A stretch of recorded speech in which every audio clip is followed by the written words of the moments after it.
Hello, सुन पा रहे हैं सर मुझे? बिल्कुल आराम से।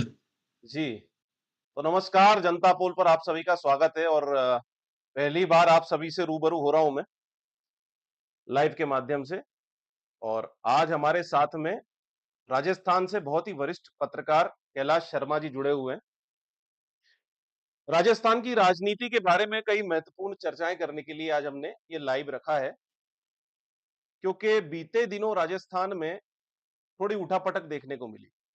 पूर्व मुख्यमंत्री वसुंधरा राजे जी का दिल्ली दौरा हो और उसी दिन भजनलाल शर्मा जी जो मौजूदा मुख्यमंत्री है उनका भी दिल्ली दौरा, कयासों का दौर नरम गरम चलता रहा और फिलहाल की अगर बात करें तो राजस्थान में विधानसभा चुनाव में तो काफी टाइम है, 2028 में विधानसभा के चुनाव है राजस्थान में। लेकिन जो बीते 6 से 7 साल में एक उठापटकों का दौर चलता रहा है और एक तरह से कुछ राजनेता फिलहाल लूप लाइन में दिखाई दे रहे हैं, जिनमें मुख्य रूप से कांग्रेस की बात करें तो सचिन पायलट और बीजेपी की बात करें तो फिलहाल पूर्व मुख्यमंत्री वसुंधरा राजे। सवाल ये खड़ा होता है कि क्या जो हर 5 साल में सत्ता परिवर्तन की एक परंपरा कहें या मिथक चला आ रहा है 80-90 के दशक से, क्या वो टूटेगा? और क्या वसुंधरा गहलोत इस तरह से जो एक अदला बदली चलती रही, क्या वो खत्म होगी?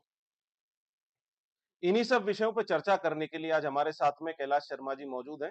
कैलाश जी, आपका मैं बहुत बहुत स्वागत करता हूं। तो सर, शुरुआत हम करते हैं 2020 का जो एपिसोड हुआ था मानेसर का। अचानक से खबर आई कि भाई सचिन पायलट जो है वो नजरबंद हो गए हैं। कुछ उनके समर्थक विधायक जो है उनके साथ में, और हम्म। कहा जाने लगा कि भाई ये चैप्टर 2 होने वाला है मध्य प्रदेश का। जैसे ज्योतिरादित्य सिंधिया जी ने अचानक बगावत की, नाराज हो गए, चुप हो गए और 19 से 21 विधायक जो थे बेंगलोर में नजरबंद हो गए और पूरी कमलनाथ जी की चली गई। राजस्थान में भी वही चर्चा चली जब सचिन पायलट जी मानेसर में बंद हुए और तमाम चेहरे जो राज्य स्तर में छाए रहते थे वो राष्ट्रीय पटल पर छा गए। फिर चाहे प्रताप सिंह खाचरियावास से लेकर आप डॉक्टर रघु शर्मा हो, जो कि पहले बाई इलेक्शन जीते थे लोकसभा का, गोविंद सिंह डोटासरा जी हो जो प्रदेश अध्यक्ष बने, या फिर बीजेपी से भी सतीश पूनिया जी, गुलाब चंद कटारिया जी, राजेंद्र सिंह राठौड़ जी, राजवर्धन राठौड़ जी, तमाम चेहरे जो थे। लेकिन उस पूरे एपिसोड के बाद अंक गणित के लिहाज से पायलट पिछड़े, उनको मजबूरन वापस आना पड़ा। मुख्यमंत्री पद की गद्दी भी हाथों से गई, गहलोत जी की सरकार भी 5 साल टिक गई। लेकिन तब से लेके अब तक अगर आप देखें तो राजस्थान में पायलट गुट की या पायलट खेमे की या खुद सचिन पायलट की स्थिति ये है कि ना तो कांग्रेस से बाहर जाके अपनी आवाज उठा सकते हैं और ना कांग्रेस में रहकर फिलहाल कुछ हो पा रहा है। तो इस सब में आपको क्या लगता है कि क्या मतलब सचिन पायलट जी को मौका मिल पाएगा आगे चल के? देखिए, शुरुआत हम 2020 के पहले 2018 से करते हैं। हम्म। बल्कि उससे भी पहले जाएं तो 2014 में लोकसभा चुनाव में राजस्थान कांग्रेस में हार गई थी। उसके बाद सचिन पायलट को प्रदेश कांग्रेस अध्यक्ष का जिम्मा दिया गया। 2018 तक वो प्रदेश कांग्रेस अध्यक्ष रहे। प्रदेश कांग्रेस अध्यक्ष के तौर पर जो दायित्व उन्हें मिले थे उनका उन्होंने निर्वहन किया, जैसा कि हर प्रदेश कांग्रेस अध्यक्ष करता रहा है। ये स्वाभाविक है कि जब कोई राजनेता प्रदेश कांग्रेस अध्यक्ष पद पर आसीन हो, अशोक गहलोत जी भी थे, तो उसका अगला जो स्टेप होता है वो मुख्यमंत्री पद हुआ करता है। सचिन पायलट की भी महत्वाकांक्षा थी, अंदरूनी इच्छा थी। इसके लिए उन्होंने प्रदेश कांग्रेस अध्यक्ष रहते पूरे राजस्थान के दौरे किए, कांग्रेस जनों को खुद से कनेक्ट करने की कोशिश की। विधानसभा चुनाव की प्रक्रिया जब शुरू हुई, वहां दो तीन बातें महत्वपूर्ण हो गई। पहली चीज, सबसे पहले बात आई टिकट वितरण की। कांग्रेस आला कमान ने एक बहुत स्पष्ट स्टैंड लिया कि 40 वो लोग जो प्रमुख थे उनकी टिकटें तो तय थी, उन्हें टिकट यथावत दी गई। बची 160 टिकटों का डिवीजन करके 50-50% अर्थात 80-80 सीटों पर सचिन पायलट और अशोक गहलोत जी को कहा कि आप अपने हिसाब से उम्मीदवार उतारिए। अशोक गहलोत जी राजस्थान में सन 72-73 से राजनीति करते आ रहे हैं और इस इलाके के बूथ लेवल तक के इक्वेशन, कैलकुलेशन और गणित को समझते हैं। तो उनके कोटे से जो 80 टिकटें राजस्थान में विधानसभा चुनाव 2018 के दौरान दी गई, उनमें 60 से ज्यादा लोग जीत गए। और सचिन पायलट ने जिन 80 सीटों पर अपने पक्षधर लोगों को टिकटें दिलवाई या कांग्रेस वर्कर्स को टिकट दिलवाई, उनमें जीतने वालों की संख्या 20 के आसपास कहीं अटक गई। स्वाभाविक है और कांग्रेस की परंपरा भी रही है कि जब मुख्यमंत्री पद का चयन किया जाना होता है तो विधायकों की राय ली जाती है और विधायकों की अधिसंख्य राय स्वाभाविक रूप से अशोक गहलोत के पक्ष में थी और सचिन पायलट मुख्यमंत्री नहीं बन पाए क्योंकि उनके पास जो कांग्रेस का अंदरूनी बहुमत है वो आंकड़ा वो टच नहीं कर पाए, उससे बहुत पीछे रह गए, मुख्यमंत्री नहीं बन पाए। हालांकि बाद में उन्होंने उप मुख्यमंत्री पद उन्हें मिला, महत्वपूर्ण विभाग मिले, लेकिन मन की आकांक्षा, महत्वाकांक्षा तो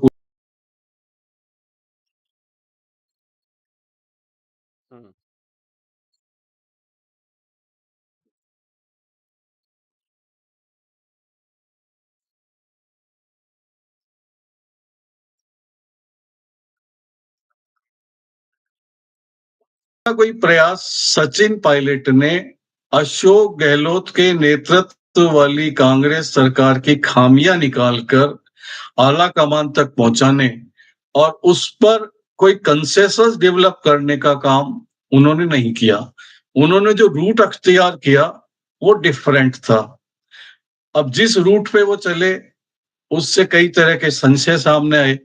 ये भी कहा जाने लगा कि भारतीय जनता पार्टी अंदरूनी तौर पर उनकी मदद कर रही है। अशोक गहलोत जी ने भी कई बार बयान दिए और उनके बयान पब्लिक डोमेन पर भी उपलब्ध हैं।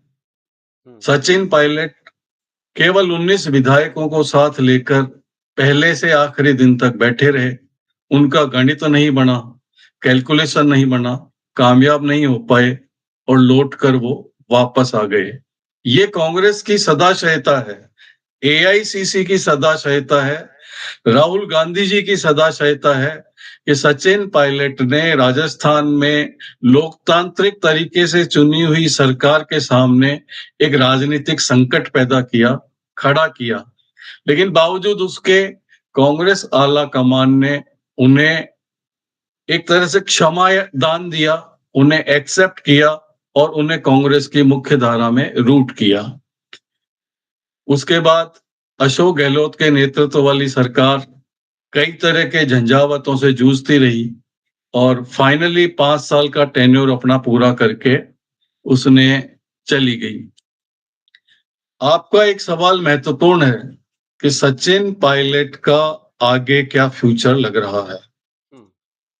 इस पर मैं कहना चाहूंगा कि सचिन पायलट की राजस्थान राजनीति में जो एंट्री हुई, जो प्रवेश हुआ, वो एक इंसिडेंटल था।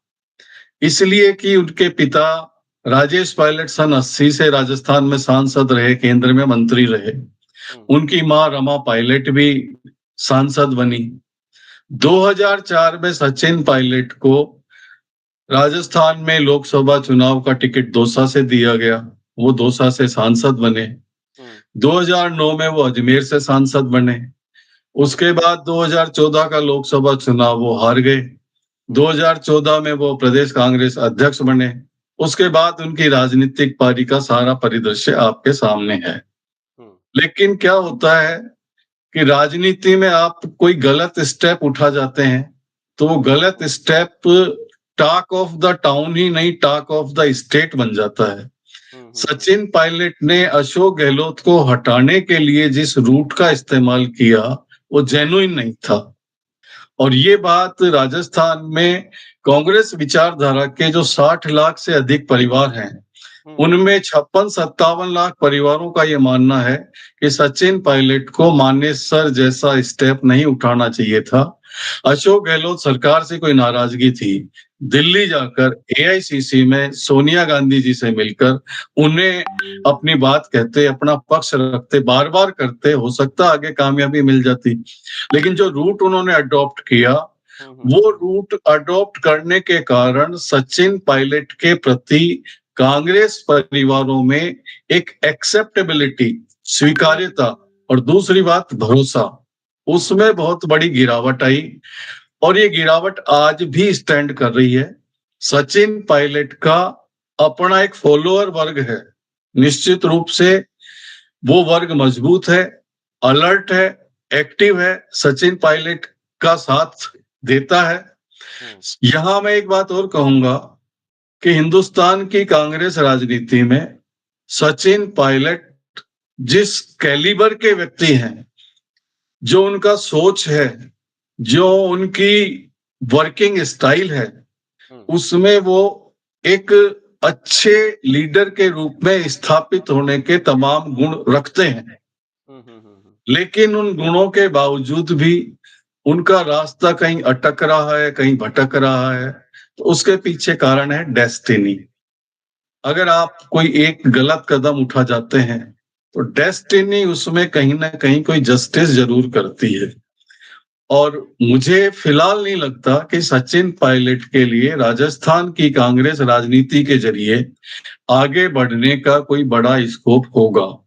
उसके पीछे दो कारण है। पहला, अधिसंख्यक कांग्रेस जनों के बीच में उनकी एक्सेप्टेबिलिटी कमजोर होती जा रही है।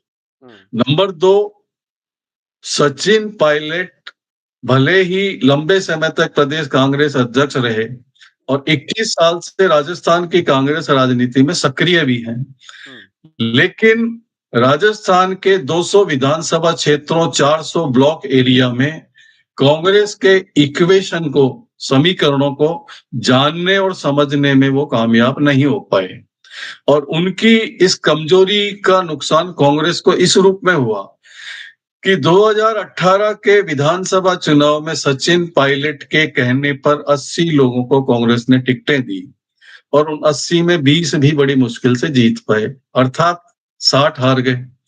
इसका मतलब ये हुआ कि सचिन पायलट को ये पता नहीं कि किस विधानसभा क्षेत्र में कौन उम्मीदवार सशक्त है, इक्वेशन किसके फेवर में है, पॉलिटिकल इक्वेशन, कास्ट इक्वेशन और वेव को कौन कामयाब कर सकता है।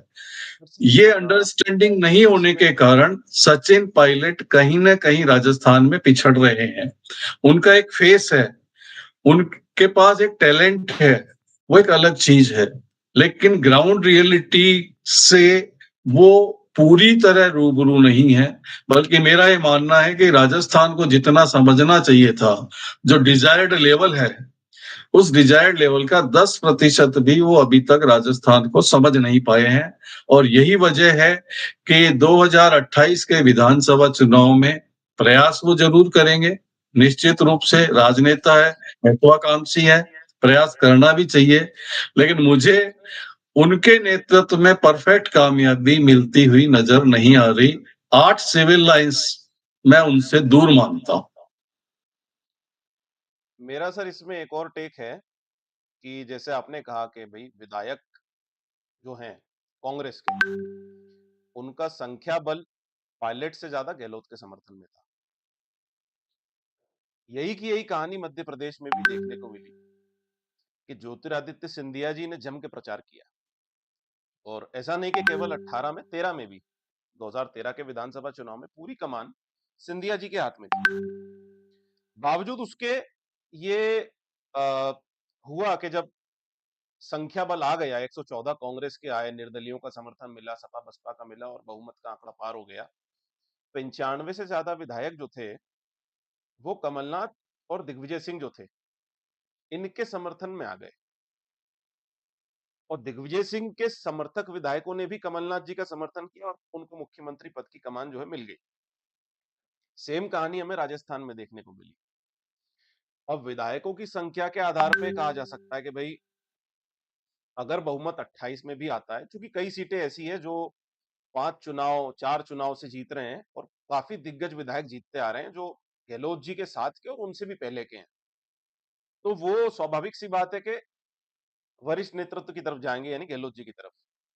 सवाल ये खड़ा होता है कि इस पैटर्न के चक्कर में अगर हम इसको ऑब्जर्व करें, असम पहला राज्य था, हेमंत बिस्व शर्मा राहुल गांधी के पास गए थे तरुण गोगोई सरकार के खिलाफ। वहां पर भी गणित जो था वो लगभग सिमिलर था कि भाई विधायकों की संख्या तरुण गोगोई के समर्थन में थी और हेमंत बिस्व शर्मा ने कांग्रेस छोड़ी और धीरे धीरे करके कांग्रेस जो है वहां पर डाउन चली गई। सेम चीज मध्य प्रदेश में देखने को मिली कि भाई इनके समर्थन में विधायक तो थे, सिंधिया के उधर जाने से सरकार गई और 23 का चुनाव जो था वो भी किन्हीं कारणों से कांग्रेस के हाथों से चला गया। कई राज्यों में ये कहानी देखने को मिली है कि जो पुराना जमा हुआ नेतृत्व होता है वो नए नेतृत्व को आगे नहीं आने देता, और चूंकि विधायकों की संख्या उनके समर्थन में होती है तो नया नेतृत्व जो होता है वो फंसा हुआ महसूस करता है। अब इस चक्कर में या तो राजनीतिक परिस्थिति और अंकगणित के चक्कर में पायलट जी जो है वो फिलहाल कांग्रेस में है, अगर अंकगणित हो जाता और ये हो जाता कि भाजपा बहुमत पार कर जाएगी, उनके साथ जो विधायक है उनको जोड़कर और मुख्यमंत्री पद दे देगी, तो हम नहीं जानते क्या होता, कुछ भी कहना संभव नहीं है। लेकिन चूंकि वो नहीं था तो वो कांग्रेस में है और फिलहाल बीजेपी में भी राजस्थान के अंदर मुख्यमंत्री पद के कम उम्मीदवार नहीं है, सारा राजस्थान जानता है। तो सवाल ये है कि अगर इसी हिसाब से कांग्रेस पार्टी चलती रही तो क्या नए नेतृत्व को मौका मिल पाएगा कभी, क्योंकि विधायकों की संख्या वरिष्ठों के समर्थन में ज्यादा है। वही मध्य प्रदेश में है, वही छत्तीसगढ़ में थी, वही राजस्थान में है, वही असम में थी, वही किसी समय उत्तर प्रदेश में भी थी, जो कि जनता दल और समाजवादियों के आने के बाद वो धीरे धीरे डाउन होता चला गया। तो अगर इस आधार पे ही कांग्रेस की राजनीति तय होगी तो नए नेतृत्व को मौका कैसे मिलेगा? देखिए, यहाँ मैं एक उदाहरण दूंगा 1998 के विधानसभा चुनाव का। जी।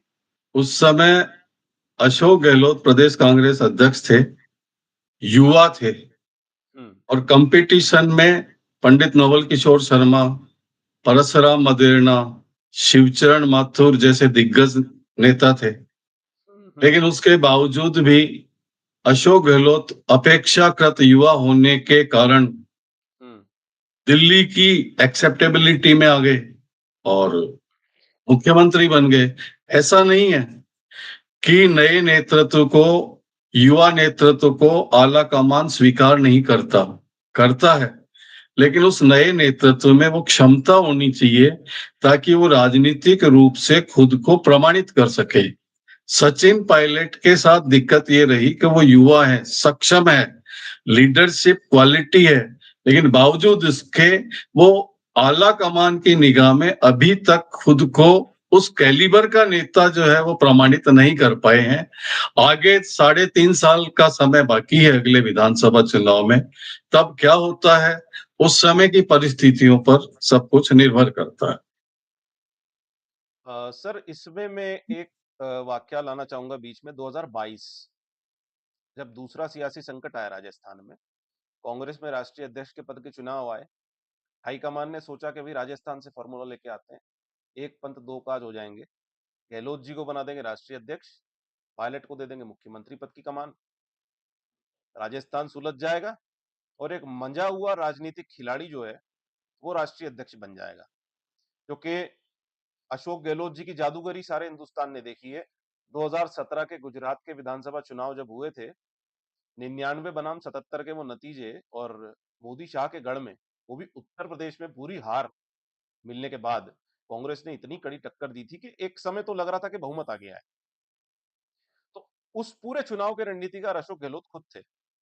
तो ऐसे सक्षम नेतृत्व को सेंटर में कांग्रेस का अध्यक्ष बनाने के लिए जब हाईकमान ने हाथ आगे बढ़ाया तो उस समय हमने देखा कि शांति धारीवाल, तमाम जो समर्थक है अशोक गहलोत जी के, 82 से 85 विधायकों ने इस्तीफे की पेशकश कर दी और विधानसभा अध्यक्ष सीपी जोशी थे, उनके पास में इस्तीफे की पेशकश हो गई और पर्यवेक्षक बैठे रह गए, ना वहां विधायक पहुंचे। खुद गहलोत ने भी हाथ जोड़ के माफी मांगी। लेकिन उसके बाद कहा यह गया राजस्थान, जयपुर में जो पत्रकार बैठे हैं आप जैसे वरिष्ठ, कि भाई ये खेल जो था ये जादूगरी का खेल था, ये गहलोत जी का खुद रचा हुआ था कि ये नहीं चाह रहे थे कि पायलट जो है ये मुख्यमंत्री बने।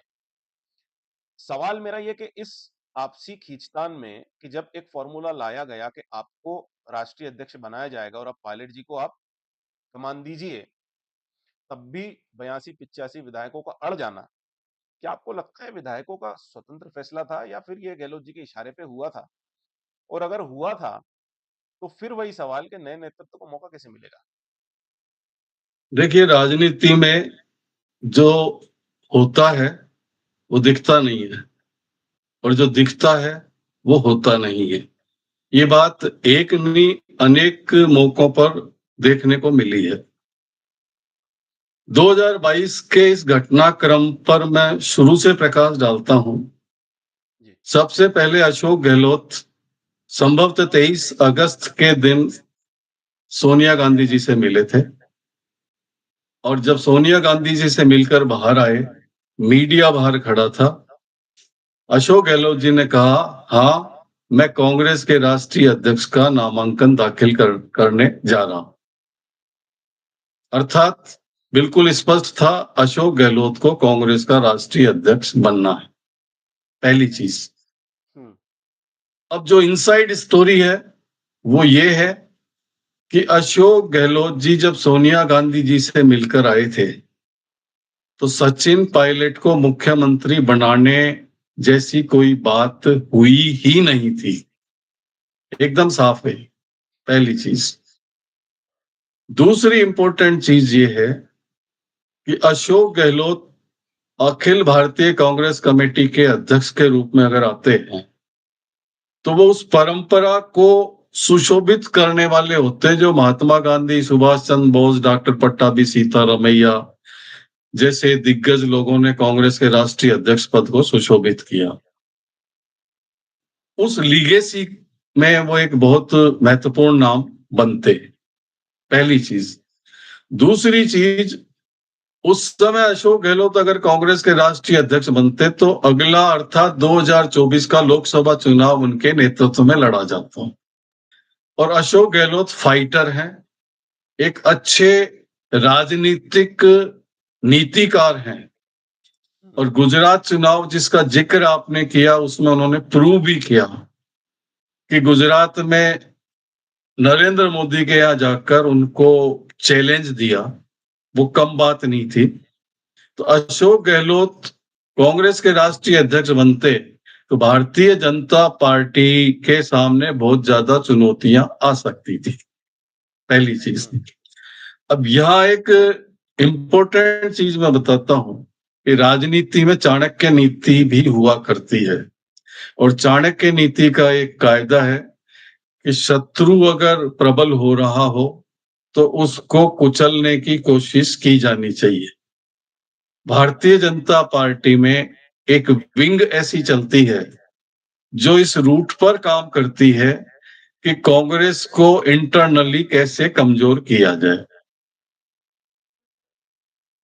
मानेसर एपिसोड उसी सिलसिले की एक कड़ी थी।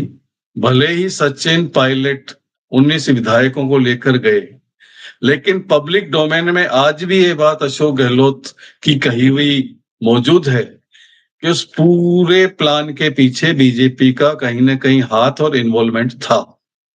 ये मानेसर घटनाक्रम की बात। नहीं, मैं ये आ रहा हूँ ये 2022। गहलोत जी भी कह 22। रहे हैं, हाँ, लेकिन उसके अलावा 2022। भी अगर कोई देखे तो हम्म। मानेसर उस समय हरियाणा में भाजपा की हम्म। सरकार थी। सरकार थी, बिल्कुल ठीक। उस रिजॉर्ट के बाहर प्रदेश हम्म। सरकार की घेरेबंदी होना, यानी जब बिल्कुल बिल्कुल। राजस्थान सरकार की एसओजी ने एंटर करने की कोशिश की तो काफी विवाद हुआ था। तो तब हम्म। भी ये हम्म। सवाल खड़े हुए कि यार, अगर ये केवल पार्टी के अंदर रह के आवाज उठाने की बात है तो भाजपा प्रोटेक्शन क्यों दे रही है? और दूसरा सवाल बिल्कुल। ये कि जो इनके लिए केस लड़ रहे थे हम्म। सुप्रीम कोर्ट हम्म। में, पायलट गुट का केस, हाँ, वो कौन थे ये भी जग जाहिर है। ये बिल्कुल बात बिल्कुल। अशोक गहलोत जी द्वारा कही गई थी हम्म, कि अगर पायलट ये कह रहे हैं कि मैंने पार्टी के अंदर रह के आवाज उठाई, तो जयपुर में रह के क्यों नहीं उठाई? मानेसर जाने की क्या जरूरत थी? जरूर, बिल्कुल ठीक बात है। तो मैं उसी पर आ रहा हूं कि अशोक गहलोत कांग्रेस के अगर राष्ट्रीय अध्यक्ष बनते हैं तो कांग्रेस को 2024 के लोकसभा चुनाव में बड़ा बूस्ट मिल सकता है। इस आशंका संभावना को कमजोर करने के लिए भारतीय जनता पार्टी के एक चैनल ने एक ऑपरेशन शुरू किया। देखिए, ये राजनीति है। एक दल के दूसरे दल में किसी न किसी रूप में कहीं ना कहीं कनेक्ट होते हैं। डायरेक्ट नहीं होते, लेकिन इंटरनली कनेक्ट होते हैं, चीजें रूट हो जाती हैं।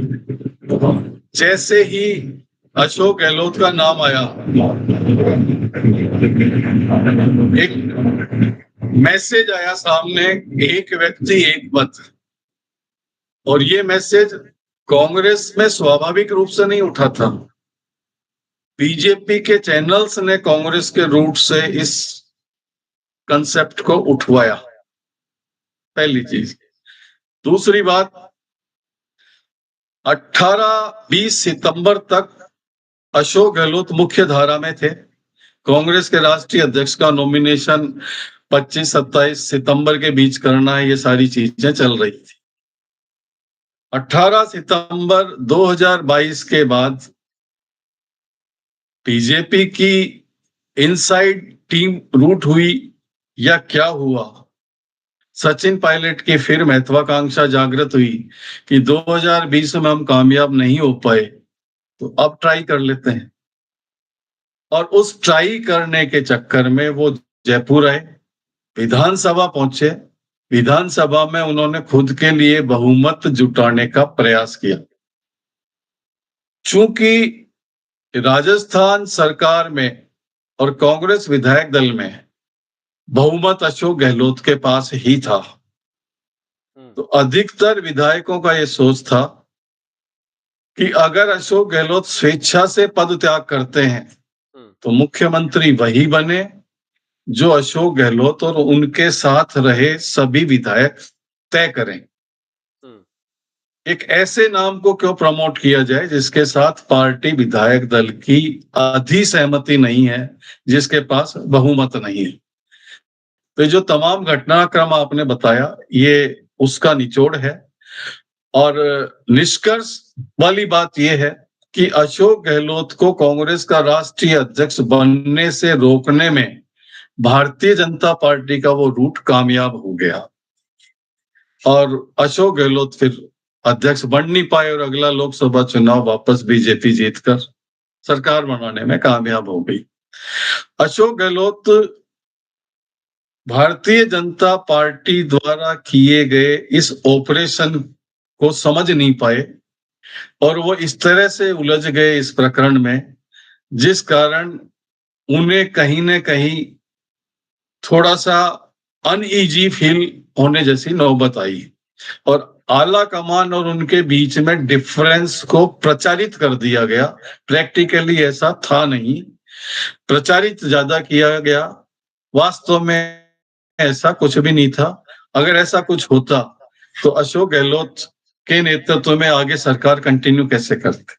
आला कमान सक्षम था, बहुत कुछ कर सकता था उसके बाद भी, लेकिन उसके बाद भी 2023 के विधानसभा चुनाव तक अशोक गहलोत की सरकार बनी और चलती रही।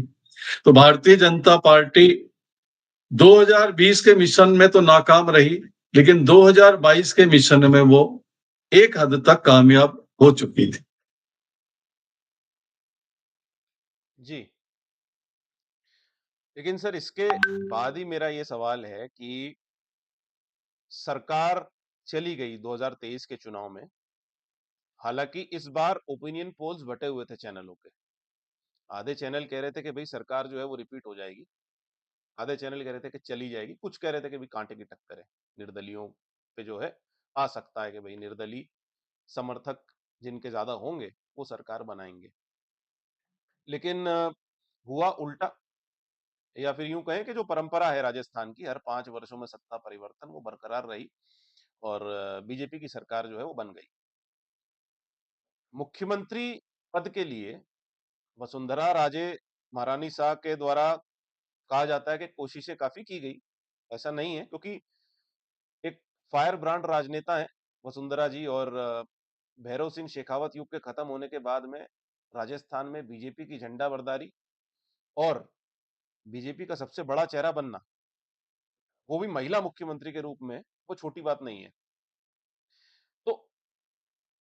यहां पर इतने बड़े नेतृत्व को, इतनी बड़ी राजनीतिक शख्सियत को बैठाकर भजनलाल शर्मा जी को मुख्यमंत्री बीजेपी ने बनाया, लेकिन वैसी कोई बगावत बीजेपी में देखने को नहीं मिली जैसा कांग्रेस में देखने को मिला था। कुछ चैनल ये चला रहे थे कि भाई बगावत हो जाएगी, ये हो जाएगा, वो हो जाएगा, लेकिन प्रैक्टिकली जो राजनीति को करीब से समझता है वो ये जान पा रहा था कि ऐसा कुछ नहीं होने वाला। लेकिन उसके बाद जब लोकसभा के चुनाव हुए, तो लोकसभा चुनाव में 14 और 19 में सारी सीटें स्वीप कर गया था एनडीए राजस्थान में। 24 में 11 सीटें, जो कि काफी सरप्राइजिंग रहा, बिकॉज मध्य प्रदेश, छत्तीसगढ़ हिंदी पट्टी के राज्यों में बीजेपी ने बेहतरीन प्रदर्शन किया। मध्य प्रदेश में तो सारी सीटें जीत गए, जो छिंदवाड़ा कमलनाथ जी का गढ़ है वो भी हार गए, लेकिन राजस्थान में 11 सीटें गंवा दी बीजेपी ने, और इंडिया गठबंधन जो है, कांग्रेस, आरएलपी और अन्य पार्टियां जो है वो जीत गई। तो लोकसभा चुनाव में आपको क्या लगता है कि भाई ये क्यों हुआ? पायलट और गहलोत गुट के बीच में खींचतान जारी रहने के बावजूद, या फिर बीजेपी के अंदर जो इंटरनल पॉलिटिक्स चल रही है, क्या आपको लगता है ये उसके कारण हुआ या क्यों हुआ? मैं दो बातें कहूंगा। पहली तो 2023 के विधानसभा चुनाव में जो परिणाम आए वो क्यों आए, जी। कांग्रेस क्यों हारी, जी। मात्र 69-70 सीटों पर आकर कांग्रेस क्यों अटक गई, इसके पीछे एक बहुत बड़ी बात यह है कि जब कांग्रेस की सरकार होती है या नहीं भी होती, तो कांग्रेस में एक गलत परंपरा चल रही है कि राजस्थान की पूरी कांग्रेस वो 200 लोग ऑपरेट करते हैं जिन्हें विधानसभा चुनाव के टिकट मिले होते हैं। सरकार है, विधायक बन गए तो चलेगी, और विधायक नहीं बने तो भी उन्हीं की चलती है। तो जो 200 लोग फील्ड में एक्टिवेट रहते हैं उनके खिलाफ एंटी इनकम्बेंसी नेचुरली डेवलप हो जाती है। तो 2023 के विधानसभा चुनाव में कांग्रेस हार जाए इसकी संभावना तो नहीं थी, क्योंकि अशोक गहलोत के नेतृत्व में 5 साल सरकार चली, कोरोना जैसे महामारी का मुकाबला किया, पूरे विश्व के सामने भीलवाड़ा मॉडल प्रस्तुत किया, इन्वेस्टमेंट राजस्थान के जरिए बहुत बड़ा इन्वेस्टमेंट लाए, और गवर्नेंस के मोर्चे पर भी अशोक गहलोत की सरकार पर अच्छा काम कर रही थी। लेकिन उसके बावजूद भी इसलिए हारे कि एंटी इनकम्बेंसी अशोक गहलोत की सरकार के प्रति नहीं, बल्कि ग्राउंड लेवल पर उन विधायकों और विधानसभा चुनाव प्रत्याशियों के खिलाफ थी जो अपने अपने इलाकों में सक्रिय थे। तो ये हार 2023 की कांग्रेस की नहीं हुई थी, उन विधायकों, विधानसभा चुनाव प्रत्याशियों की हुई। कांग्रेस के एक बड़े नेता ने मेरे से पूछा था, मैं उस समय फुलेरा में था, कि आपको क्या लग रहा है?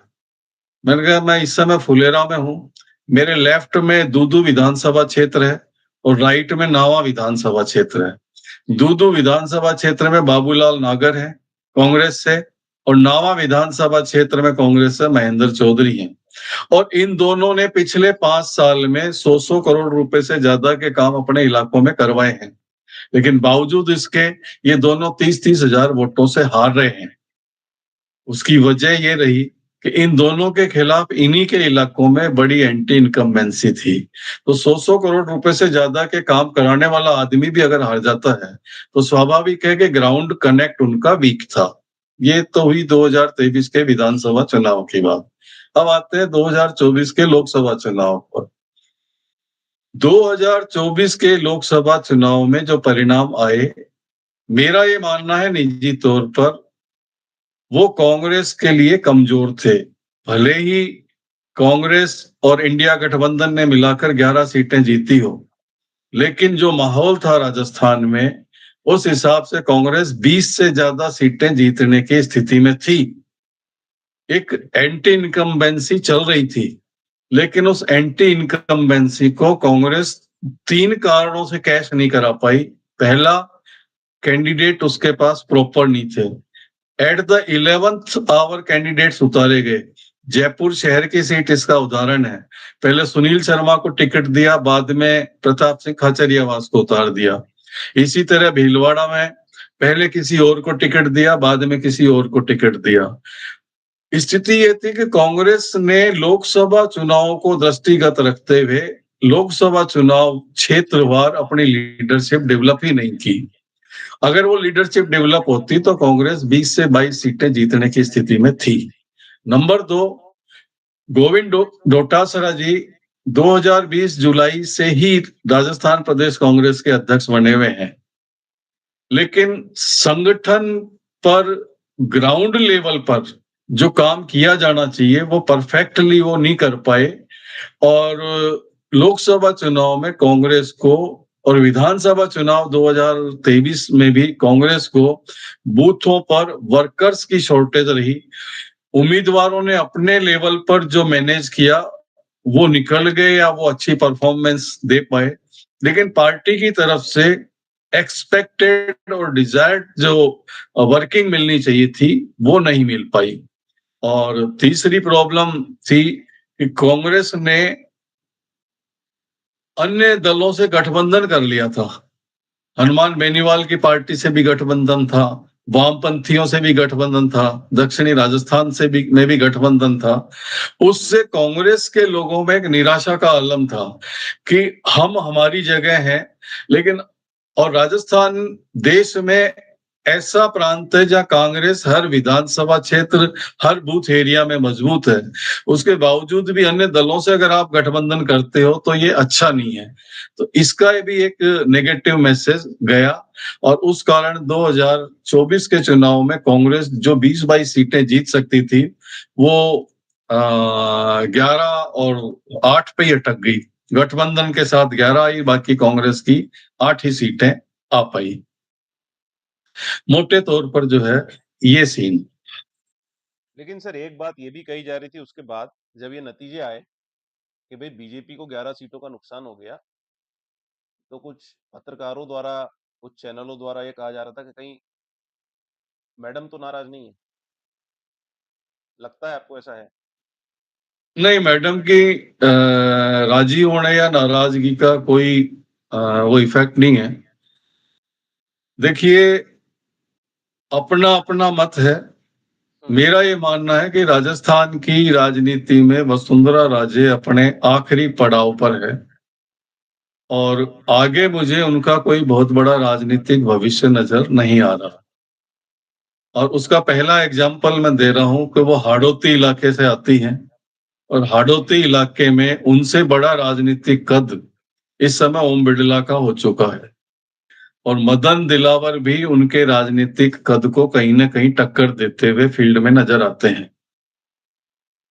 जो सबसे इंपॉर्टेंट चीज है वो ये है कि वसुंधरा राजे लंबे समय तक झालावाड़ से सांसद रही। अब उनके बेटे हैं, वो भी बहुत लंबे समय से हैं। उसके बाद वसुंधरा राजे धौलपुर शिफ्ट हुई, वहां भी विधायक बनी, फिर झालावाड़ में जाकर चुनाव लड़ा। जी। वो मुख्यमंत्री जरूर रही 2 बार, लेकिन हम राजस्थान की राजनीतिक परिदृश्य में मुख्यमंत्रियों की वर्किंग विजन उसको अगर देखते हैं तो मोहनलाल सुखाड़िया के बाद उस लेवल का कैलिबर और विजन किसी मुख्यमंत्री के पास नहीं था। वो भी बहुत विपरीत परिस्थितियों में उन्होंने राज किया था। जी। वसुंधरा राजे राजघराने से थी, मुख्यमंत्री बनी और उन्होंने सिर्फ राज किया। 10 साल वो राजस्थान की मुख्यमंत्री रही, 2003 से 8 तक, 2013 से 18 तक। इस 10 साल के टेन्योर में एक भी रिमार्केबल काम उनके अकाउंट का नजर नहीं आ रहा, पहली चीज। दूसरी बात, वो जिस विधानसभा क्षेत्र या लोकसभा क्षेत्र को रिप्रेजेंट करती है, वहां ग्रास रूट लेवल पर लोग आज भी तकलीफ भरी जिंदगी जी रहे हैं। और पिछले दिनों एक स्कूल का हादसा हुआ, वो इसको इंडिकेट करता है कि एक जनप्रतिनिधि अपने इलाके के प्रति कितना संवेदनशील है। एक जनप्रतिनिधि की पहली प्राथमिकता ये होनी चाहिए कि अपने इलाके के तमाम सरकारी स्कूलों, अस्पतालों की बिल्डिंग, उनकी व्यवस्था, वहाँ प्रॉपर सर्विस मिल रही है या नहीं, ये देखे, उसको मैनेज करे। ये तो कभी किया ही नहीं। जब आप अपने विधानसभा क्षेत्र, लोकसभा क्षेत्र के प्रति लापरवाह हो, तो स्टेट के लिए आप कैसे जो है कैपेबल हो सकते हो? चूंकि मुख्यमंत्री बन गई थी, इसलिए उन्होंने राज किया। राज के अलावा उन्होंने ऐसा कोई रिमार्केबल काम नहीं किया। मुझे वसुंधरा राजे को लेकर राजस्थान की राजनीति में कोई भविष्य नजर नहीं आता, पहली चीज। दूसरी चीज, मुख्यमंत्री पद। राजस्थान विधानसभा चुनाव 2023 के रिजल्ट आने के बाद भाजपा को बहुमत मिल गया। दिल्ली से राजनाथ सिंह जी आए। यहां वसुंधरा जी को इंडिकेशन मिला कि पहला नाम दिया कुमारी जी का हो सकता है। हम्म। उन्होंने अपना विरोध जताया। दिल्ली से पूछा गया कि दिया कुमारी जी की जगह किसको लाएं? हम आपको तो नहीं देंगे क्योंकि आप 2 बार रूल कर चुके, कोई और नाम बताएं। यहां मैडम फसावट में थी। मैडम ने स्पष्ट कहा कि दिया कुमारी जी के अलावा कोई भी हो चलेगा। तो आला कमान ने जो फैसला लिया, जो पर्ची आई, वो सबके सामने है। मैडम वहां चूक गई। आला कमान ने एक बार मौका दे दिया कि दिया कुमारी जी के अलावा कोई नाम आपके पास हो तो बताएं, हम देखते हैं, विचार करते हैं। वो दिया मैडम जो है उस पर कुछ बता नहीं पाई और गेंद उनके हाथ से निकल गई। अब बात यह है कि भजनलाल जी को हटाने के लिए बहुत सारे लोग प्रयासरत हैं, लगातार जारी भी है। लेकिन फिलहाल ऐसा कोई बड़ा आसार नजर नहीं आ रहा कि भजनलाल मुख्यमंत्री पद से हट सकते हैं, क्योंकि 1987-88 में जब हरदेव जोशी को मुख्यमंत्री पद से हटाया गया था, जिस तरह की लॉबिंग हुई थी, जिस तरह की एकजुटता थी, उस तरह का प्रयास कोई किसी लेवल पर नहीं कर रहा। तो ये प्रयास नहीं होने के कारण मुझे नहीं लगता कि भजनलाल को कोई हटाएंगे, और हटाने का फिलहाल कोई कारण भी नजर नहीं आ रहा। और उसकी सबसे बड़ी वजह है कि वो मुख्यमंत्री बना दिए गए हैं, दिल्ली से आए तमाम आदेशों की वो पालना कर रहे हैं। दिल्ली को इसी तरह का मुख्यमंत्री चाहिए, जो चाहिए वो ये कर रहे हैं। इसलिए भजनलाल हाल फिलहाल तो कोई आसार है नहीं। अब आगे देश काल परिस्थितियां या उनका भाग्य कुछ और कर दे तो बात अलग है। राजनीतिक रूप से उनके सामने कोई संकट नजर नहीं आ रहा। जी। एक पैटर्न की अगर मैं बात करूं, जब एमपी, छत्तीसगढ़ और राजस्थान और इवन आप दिल्ली भी ले लीजिए, मुख्यमंत्री चुनने की बारी आई, मध्य प्रदेश में शिवराज सिंह चौहान के नेतृत्व में और चेहरे पर पूरा चुनाव लड़ा गया। कहा जाता है कि दिग्विजय सिंह का जो ग्रास रूट पे एक जो उनकी पकड़ थी, उससे अधिक या उससे मजबूत या उस लेवल की पकड़ बीजेपी में शिवराज सिंह चौहान बना पाए। एमपी में 15 साल तक शासन किया, प्लस माइनस जो भी रहे हो, हर विधानसभा में शिवराज सिंह चौहान के समर्थक आपको मिल जाएंगे। लाडली बहना योजना हो या मामा के नाम से जो प्रसिद्धि पाई है उन्होंने, उस सब के बावजूद मुख्यमंत्री पद उनको नहीं दिया गया। छत्तीसगढ़ में 3 बार के मुख्यमंत्री डॉक्टर रमन सिंह, उन्हें मुख्यमंत्री पद नहीं दिया गया। राजस्थान में वसुंधरा राजे जी, उन्हें मुख्यमंत्री पद नहीं दिया गया। दिल्ली में अरविंद केजरीवाल को हराने के बावजूद परवेश वर्मा जी को मुख्यमंत्री पद नहीं दिया गया, रेखा गुप्ता जी को दे दिया गया। सवाल ये उठता है कि क्या ये वाकई में जो कहा जाता है कि हम नए नेतृत्व को मौका दे रहे हैं, ये वो है, या फिर ये इंदिरा गांधी युग की वो राजनीति है जब हेमवती नंदन बहुगुणा को निपटाने के लिए नारायण दत्त तिवारी को सीएम बना दिया गया था कि यार हमारे स्टेचर का या हमारे समय से राजनीति कर रहा कोई वरिष्ठ व्यक्ति इतना ऊपर ना चला जाए कि कल को हमें ही चुनौती मिल जाए।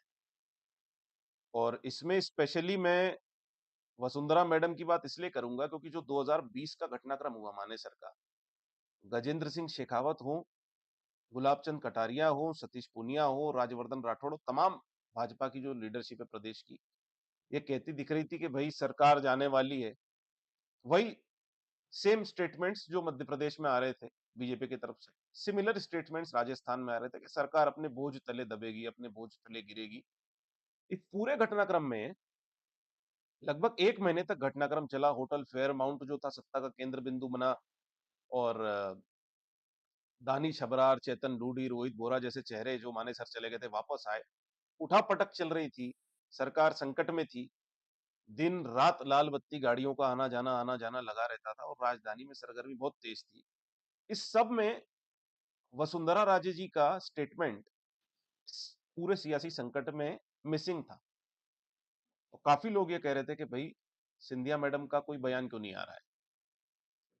बाद में एक खबर आई, हमें नहीं पता कितनी सत्य कितनी झूठ है, खबर आई कि वसुंधरा मैडम दिल्ली गई, और दिल्ली जाके उन्होंने जगत प्रकाश नड्डा जी और राजनाथ सिंह से मुलाकात की। और मुलाकात में ये साफ किया, खबर के अनुसार मुलाकात में उन्होंने ये कहा कि भैया ये राजस्थान है, ये मध्य प्रदेश नहीं है, और यहाँ पे स्वाभिमान से कोई समझौता किया नहीं जाएगा। उसके बाद ये भी देखा गया, आज तक इंडिया टुडे की खबर है, आज भी इंटरनेट पे मिल जाएगी, 6 विधायक, वसुंधरा मैडम खेमे के 6 विधायक जो थे, हेलीकॉप्टर दिन भर खड़ा रहा जब भाजपा के विधायकों को गुजरात भेजा जा रहा था, क्योंकि बाड़ेबंदी शुरू हो गई थी, और वो 6 विधायक हिले नहीं।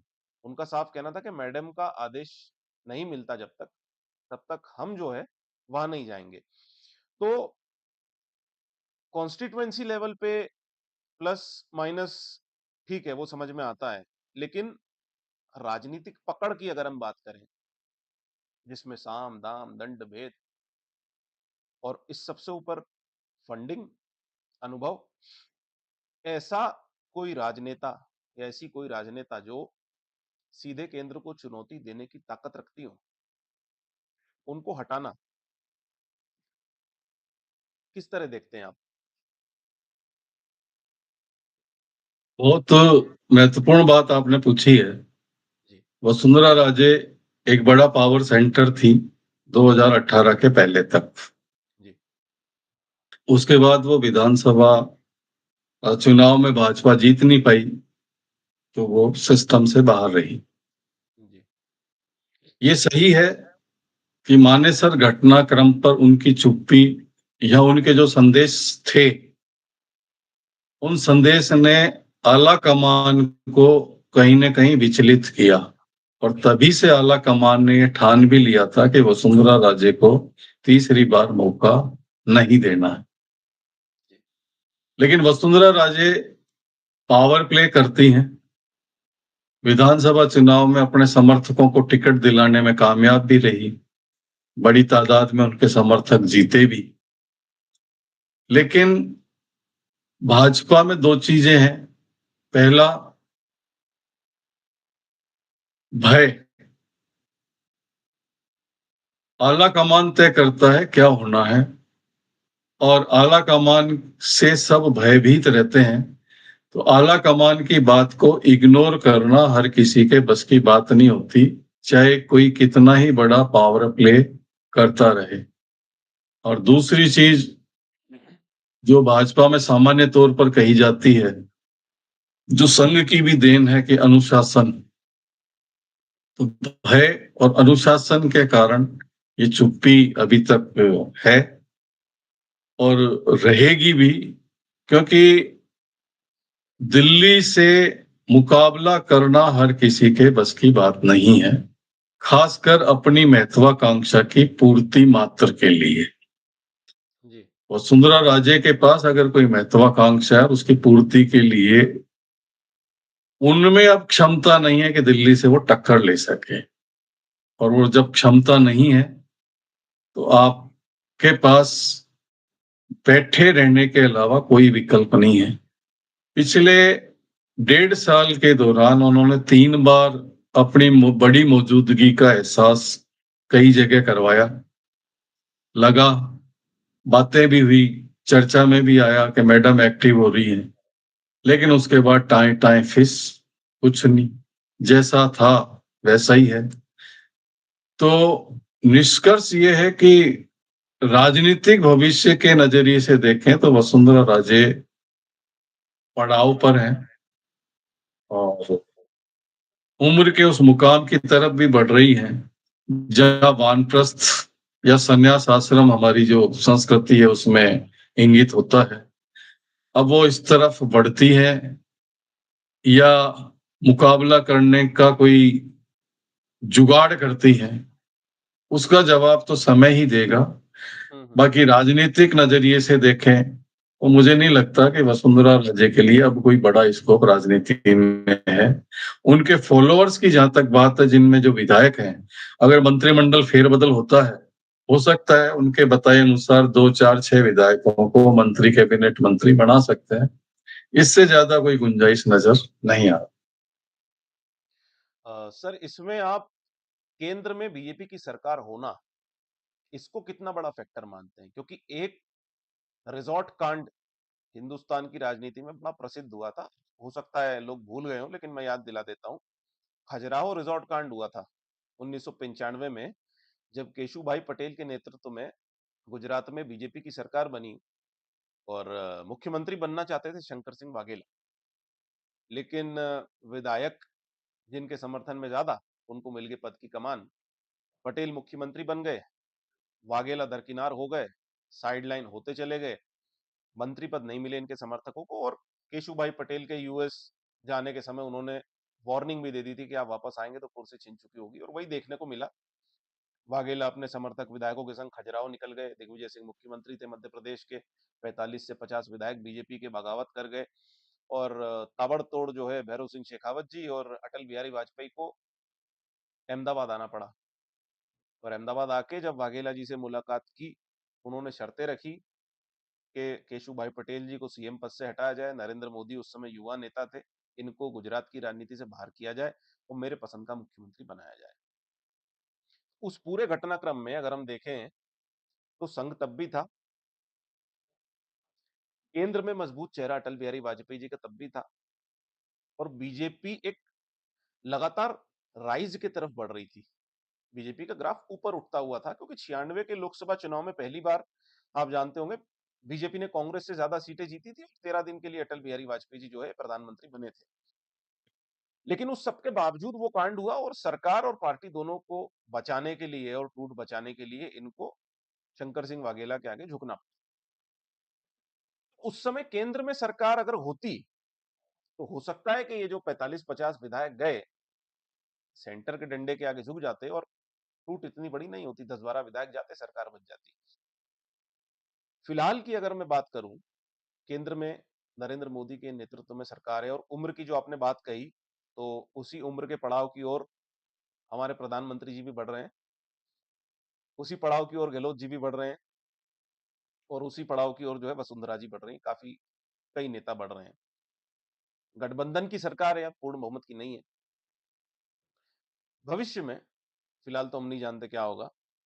अटकलें जो चलती रहती हैं तमाम मीडिया चैनलों में, समाचार पत्रों में, पत्रकारों से, और जो एक सूत्र होते हैं मीडिया के, जो सबसे ज्यादा रायता फैलाने का काम करते हैं, क्योंकि इनके चक्कर में कईयों के धंधे मर जाते हैं सूत्रों के चक्कर में, कि भाई हमारे सूत्र बता रहे हैं ये राष्ट्रीय अध्यक्ष बनेगा, सूत्र बता रहे हैं ये होगा, सूत्र बता रहे हैं मीटिंग में ये बात हुई, लेकिन कई बार ऐसा होता है कि वो हवा हवा ही निकलता है। केंद्र में आज बीजेपी की सरकार है, तो एक मजबूती है कि अगर थोड़ा सा भी हमने चूं किया, तमाम एजेंसी आए सेंटर के पास में। खुली बात है, कई मंत्री भी बोलते हैं। अगर केंद्र में सरकार नहीं रहती है, तब आप किस तरह देखते हैं राजस्थान की सियासत पे क्या असर पड़ेगा इसका? फिलहाल तो सरकार है, मजबूत है, लेकिन भारतीय राजनीति में कोई भरोसा तो है नहीं। वो भी नीतीश कुमार और चंद्रबाबू नायडू जैसे राजनेताओं का, जिनका ट्रैक रिकॉर्ड दोनों पार्टियों के साथ काम करने का रहा है, बीजेपी और Congress.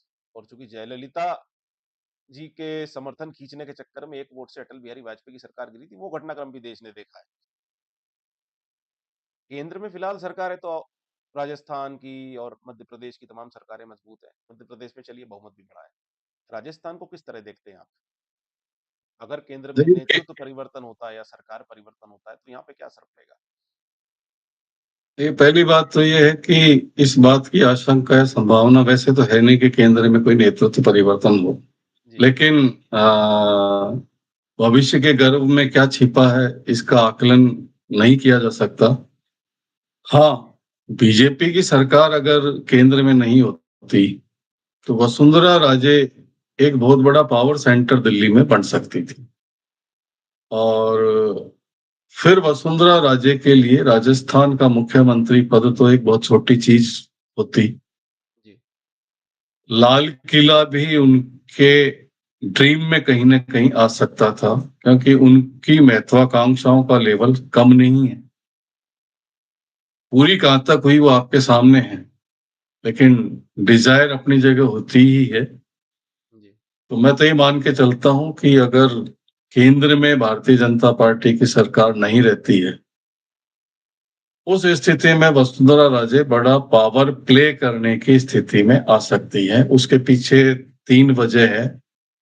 She is strong financially, she have bigger acceptability, and she is liberal leader. वो बीजेपी में केंद्र में इस समय जो दो बड़े नेता हैं उनकी तुलना में ज्यादा लिबरल है। She can connect other political parties also. जी। तो वो जो क्वालिटी है उसके बूते पर वो तो, राजस्थान तो फिर छोटी चीज रह जाती है फिर उनके, फिर तो उनका टारगेट रेड फोर्ट रहेगा। ये मैं कह सकता हूं, उनका कैलिबर देखते हुए, जी। उनकी एम्बिशियंस को देखते हुए। जी। जी। अ, थोड़ा मैं राजस्थान से घूमकर पंजाब की तरफ जाता हूँ, क्योंकि पंजाब में करीब 4 साल तक मैंने भी काम किया। कैप्टन अमरिंदर सिंह और सुनील जाखड़, दो बड़े राजनेताओं की जोड़ी, और इन दोनों के अंडर में एक अम्ब्रेला बना हुआ अलग अलग अलग अलग राजनेताओं का।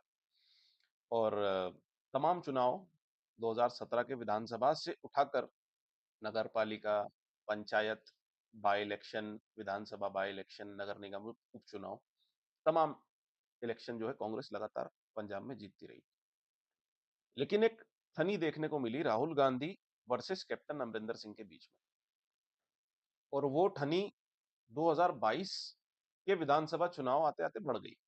इस कदर बढ़ी कि कैप्टन अमरिंदर सिंह को एक रात में मुख्यमंत्री पद से हटा दिया गया। तमाम समर्थक विधायक भी उनके जो थे वो हाईकमान के निर्देश पर कांग्रेस के साथ बने रहे। बाद में कुछ 5-6 विधायक टूटे, लेकिन उस समय बने रहे। उसके बाद में चरणजीत चन्नी मुख्यमंत्री बने। नवजोत सिद्धू वर्सेस चरणजीत चन्नी की लड़ाई चली। विधानसभा का चुनाव हुआ, आम आदमी पार्टी 117 में से 92 सीटें जीत गई, बड़ा बहुमत मिल गया आपको, और कांग्रेस जो थी वो डाउनफॉल की तरफ पंजाब में चली गई। लोकसभा चुनाव जब आए, लोकसभा में कांग्रेस 13 में से 7 सीटें पंजाब में ले गई, बावजूद इतनी खराब परिस्थिति के।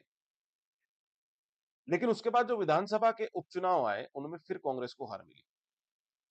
तो एक जो मॉडल सेट करने की कोशिश राहुल गांधी ने पंजाब में की थी कि हम कैप्टन को हटाएंगे और पावर सेंटर हाईकमान बन जाएगा, लोकसभा में 7 सीटें जीतने के बावजूद वो कहीं ना कहीं फेल होती हुई अभी तक दिख रही है।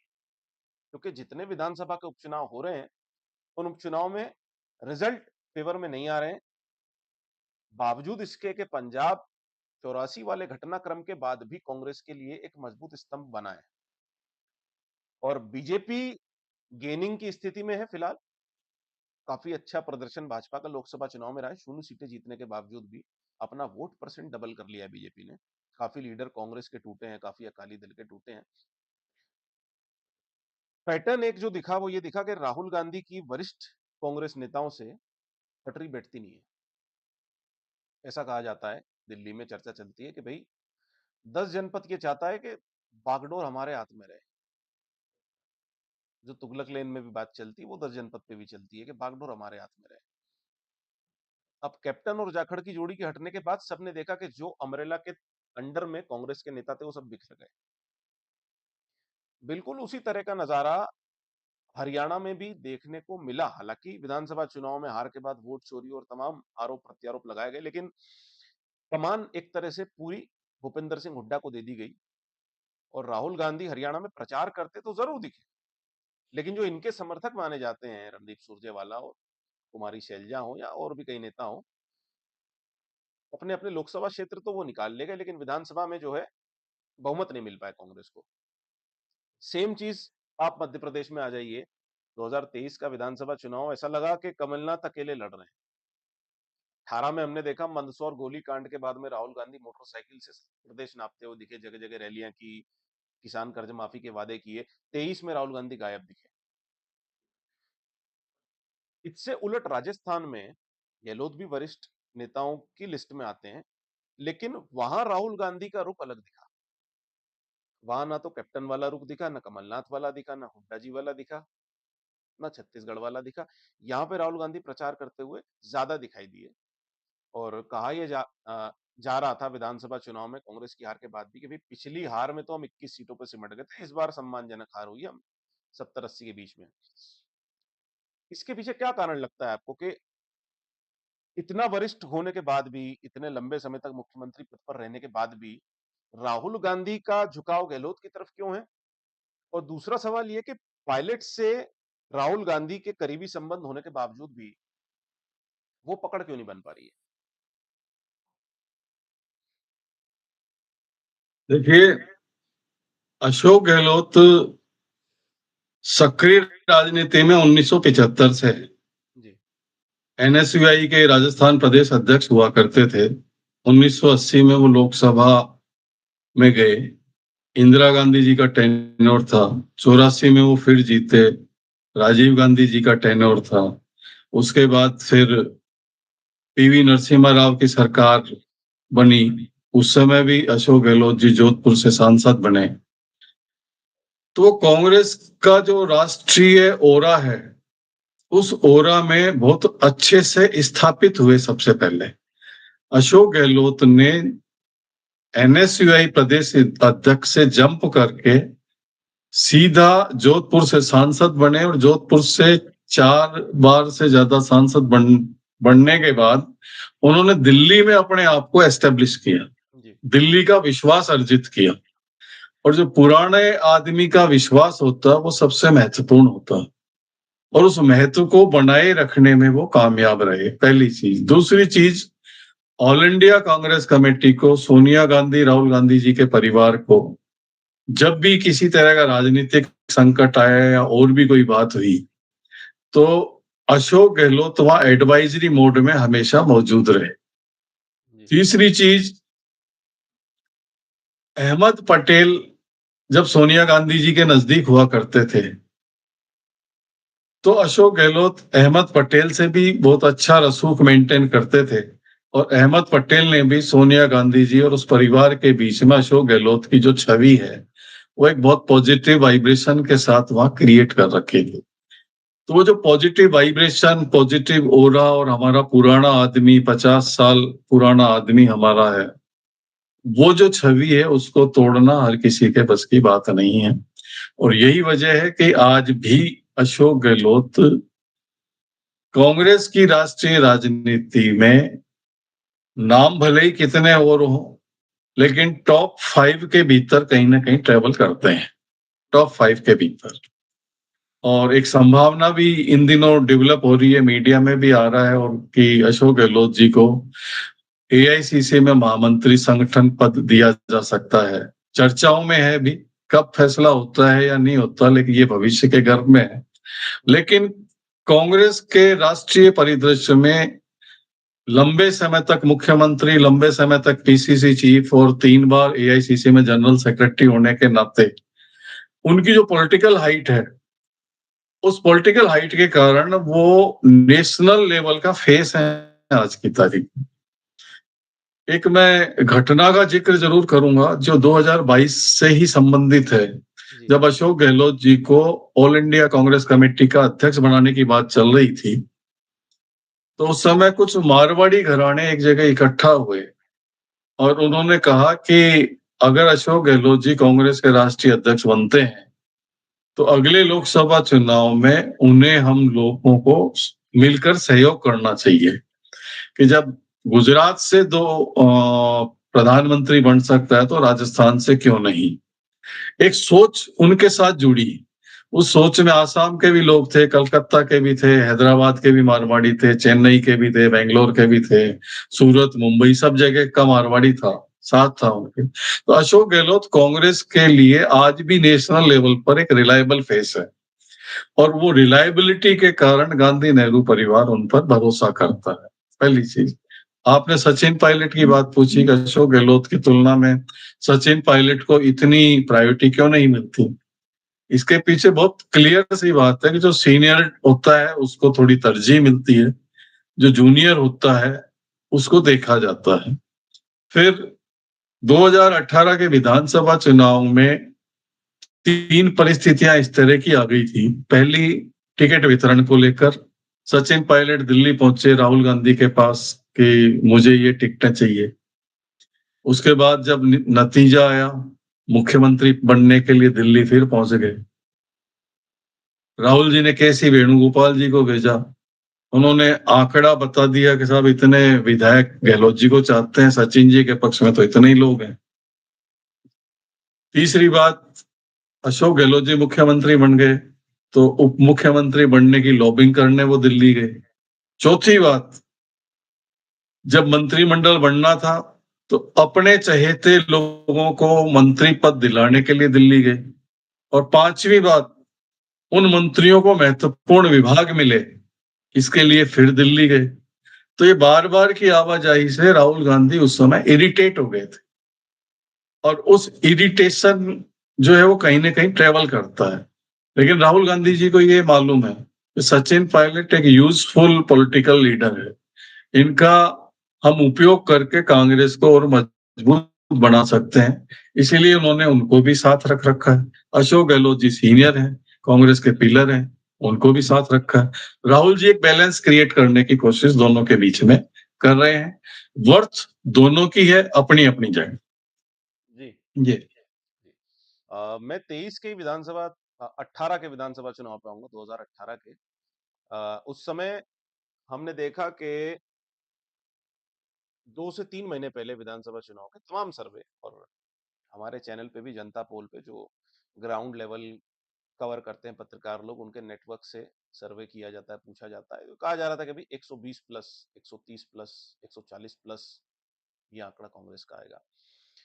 नतीजे आए तो कांटे की टक्कर देखने को मिली। 99 सीटें कांग्रेस की आई और करीब करीब 72 सीटें बीजेपी की आई। निर्दलीय जो उस समय थे, 10 से 12 निर्दलियों का समर्थन स्पष्ट रूप से गहलोत को मिल गया। बसपा भी उसके बाद जो है 6 विधायक तोड़ लिए गए और सरकार जो है बहुमत में आ गई, कांग्रेस अपने दम पर बाई इलेक्शन भी जीत गए। उस समय ये कहा गया कि भाई ये पायलट गुट के जो नेता विधानसभा चुनाव लड़े, उनके अगेंस्ट में गहलोत गुट के नेता निर्दलीय खड़े हो गए, और निर्दलीय खड़े होकर जीत भी गए। और जब जीते तो ये फिर गहलोत जी के समर्थन में आ गए। तो क्या आप ये मानते हैं कि ये जो अंदरूनी खींचतान चलती है, एक दूसरे को निपटाने की राजनीति, इसके चक्कर में कांग्रेस खुद भी निपट रही है कहीं ना कहीं? ये ये सिलसिला तो राजनीति में लंबे समय से चलता आ रहा है। 1993 का मैं घटनाक्रम बताऊंगा। जी 1993 में भी कुछ इसी तरह का घटनाक्रम हुआ था। विधानसभा चुनाव के नतीजे आए तो भारतीय जनता पार्टी के पक्ष में संख्या बल कम था, निर्दलीय ज्यादा थे, और निर्दलीय कांग्रेस के प्रमुख नेताओं के फॉलोअर्स थे। जी लेकिन कोई पर्टिकुलर पर्सन मुख्यमंत्री नहीं बन जाए, इस कारण एक बड़े नेता के फॉलोअर बीजेपी में शिफ्ट हो गए, भैरव सिंह शेखावत को समर्थन दे दिया। तो देखो, ये अपनी महत्वाकांक्षाओं की पूर्ति करना, और पूर्ति नहीं होती है तो उसको बिखेर देना, ये राजनीति में कहीं ना कहीं चलता आया है। ये तो शुरू से चलता आया है और ऐतिहासिक दौर से ही चलता आया है। जहां तक बात निर्दलीय और अन्य को लेकर सरकार बनाने की है, 2009 में भी ऐसा ही हुआ था। 2009 के विधानसभा चुनाव में कांग्रेस को 94-95 सीटें ही मिली थी। बसपा के 6 लोग आकर जुटे थे, बाद में कुछ निर्दलियों ने भी समर्थन दिया था। उस समय तो सचिन पायलट कहीं पिक्चर में नहीं थे। उस समय भी बागी लड़े थे, उस समय भी निर्दलीय लड़े थे।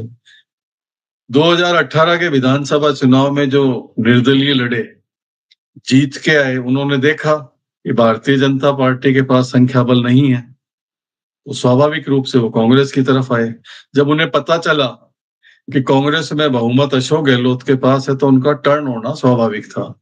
अगर यही बहुमत अशोक गहलोत की जगह सचिन पायलट के पास होता, तो सचिन पायलट की गोद में जाकर बैठ जाते। तो जो निर्दलीय होता है, वो जब पार्टी ही छोड़ चुका तो उसके लिए फिर लीडरशिप नहीं होती। वो फिर चुनाव जीतता है और संक्रमण काल अर्थात जहां बैलेंसिंग करने की स्थिति आती है, तो सबसे पहले वो अपना हित देखता है और अपना हित देखकर ही वो फैसला करता है। अब मैं एग्जांपल दूं आपको। बाबूलाल नागर दूदू से विधायक रहे, जी। सचिन पायलट के खिलाफ खूब बोले। अभी बीच में सचिन पायलट से मिलकर आए हैं। यू फॉलो और अशोक गहलोत के कहलाते हैं, लेकिन सचिन पायलट से भी मिला है। तो ये राजनीति में कोई भी एक दूसरे का स्थायी मित्र, स्थायी दुश्मन और स्थायी फॉलोअर नहीं होता। फॉलोअरशिप भी देश काल और परिस्थितियों के अनुसार बदल ली जाती है। तो ये सीन था मोटे तौर पर। क्योंकि गहलोत जी के साथ उस समय संख्या बल था, सारे निर्दलियों को लगा कि गहलोत जी के साथ जाएंगे तभी हमारी पार पड़ेगी, और उसमें वो कामयाब भी रहे। बाबूलाल नागर निर्दलीय थे, दूदू को जिला बना ले गए, हालांकि बाद में वो निरस्त हो गया, वो एक अलग बात है।